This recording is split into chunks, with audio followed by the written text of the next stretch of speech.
Hey everybody, this is Dennis coming at you. Got a couple questions for you today.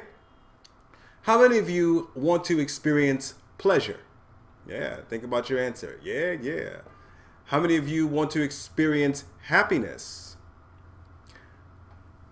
Often the words pleasure and happiness are used interchangeably, but today we're going to discuss the difference between pleasure and happiness. According to the dictionary, pleasure is defined as a feeling of enjoyment derived from an object of one's liking.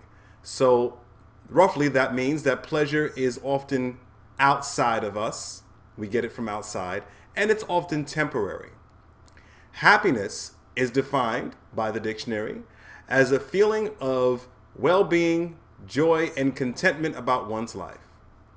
So basically, happiness comes from the inside and has the potential to be more enduring. Now, make sure you remember this. If you focus on only pleasure, you will not find happiness. But if you focus on happiness, you will find pleasure. So, what does a pleasure seeking life look like? Well, there are pleasures like meeting somebody new, maybe sleeping in late, going to that party, having intimate encounters, using vices, and all these things are pleasurable. You know, simple pleasures like enjoying the sun and the wind on your skin and things like that. And so there's absolutely nothing wrong with pleasures. In fact, as humans, we are built to give and receive pleasure. That's part of what we do here on the planet. But how can we turn ourselves more towards the enduring feeling of happiness?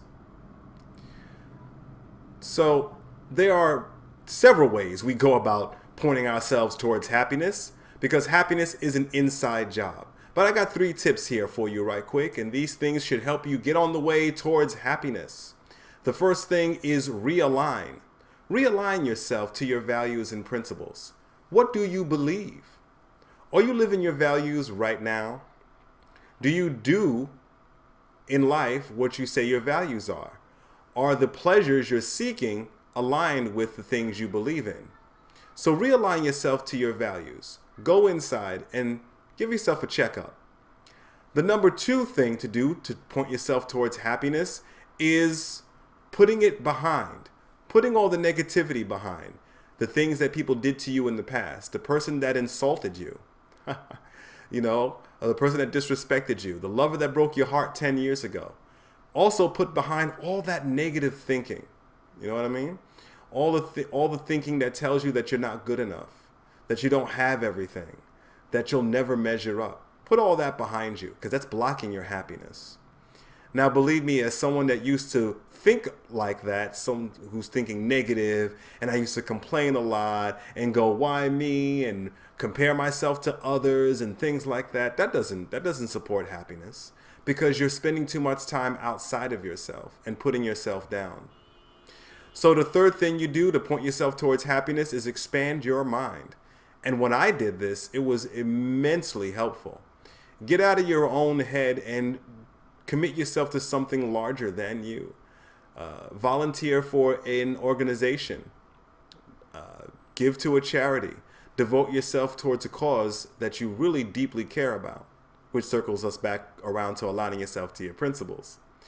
So these are the things that can help you move closer to happiness. Realignment of your values, leaving behind negativity, and expanding your mind to things larger than you. All right. So remember, when what you think and what you feel and what you say are in line, that's the road to happiness.